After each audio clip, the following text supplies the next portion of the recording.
Қазақстан халқына және Қазақстан Республикасының президенті Қасым-Жомарт Тоқаевқа ел азаматтарының ашық хаты.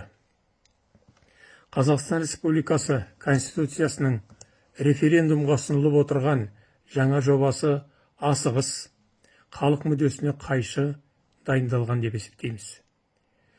Бұл туралы нақты бұлтартпайтын дәлелдер келтірілді.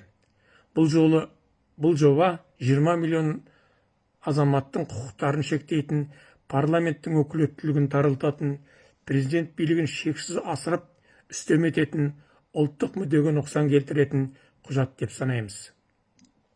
Бұған мынадай жайттер дәлел бола алады.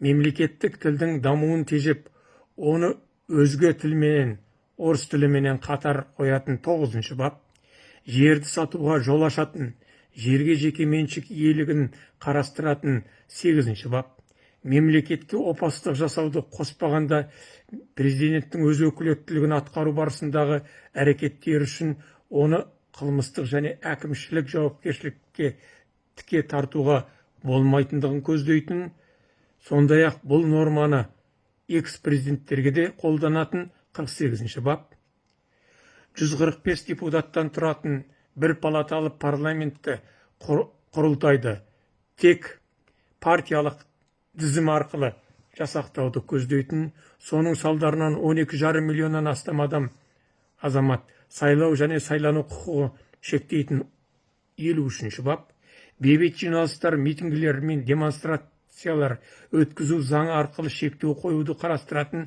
35-ші бап, орталық сайлау комиссиясының төрағасын, парламент төрағасын, сот және күштік құрылымдардың басшыларын президентке бағынышты ететін, сондай-ақ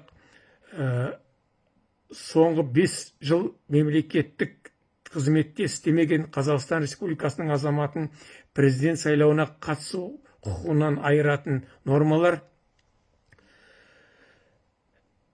Сонымен бірге қатар президенттің өз орнына мұрагер ретінде сайлаусыз тағайындай алатын вице-президент лауазымын ата заң арқылы бекіту қарастыру және басқа да даулы нормалар бар.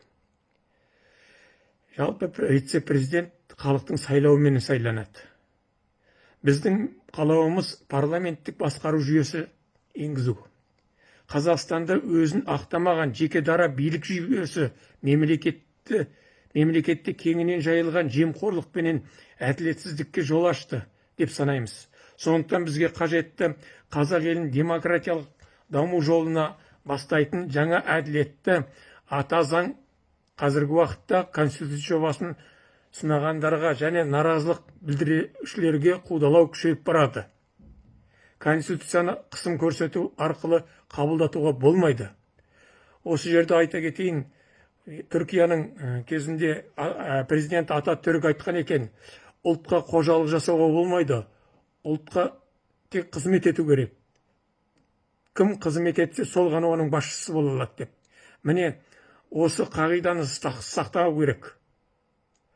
Референдум туралы заңның 7-ші бабына сәйкес азаматтарға референдумға шығарылған мәселе бойынша жиналыстарда, митингілерде, сондай-ақ бұқаралық ақпарат құралдары арқылы өз пікірін білдіруге кепілдік беріледі. Осы заң нормасына сүйеніп біз дауыс беруге ұсынылған жаңа конституция жобасын қолдамаймыз. Және билік тарапынан мәжбүрлі жасалғалы отырған осы референдумның қорытынды шешімін легитимсіз, заңсыз екендігін қолданыстағы ата заңның 30-ші бабындағы құқықтарымызға сүйеніп мәлімдейміз. Заң қай уақытта заңды болады, легитимді болады. Ол халықтың барлығы қолдағанда ғана. Бұл әлемдік тәжірибе.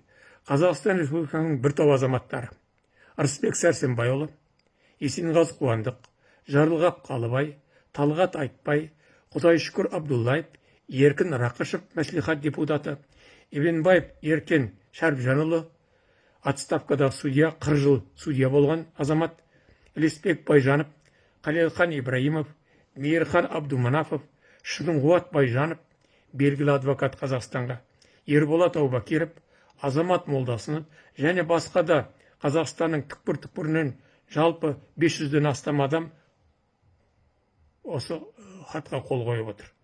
11 наурыз 2026 жыл.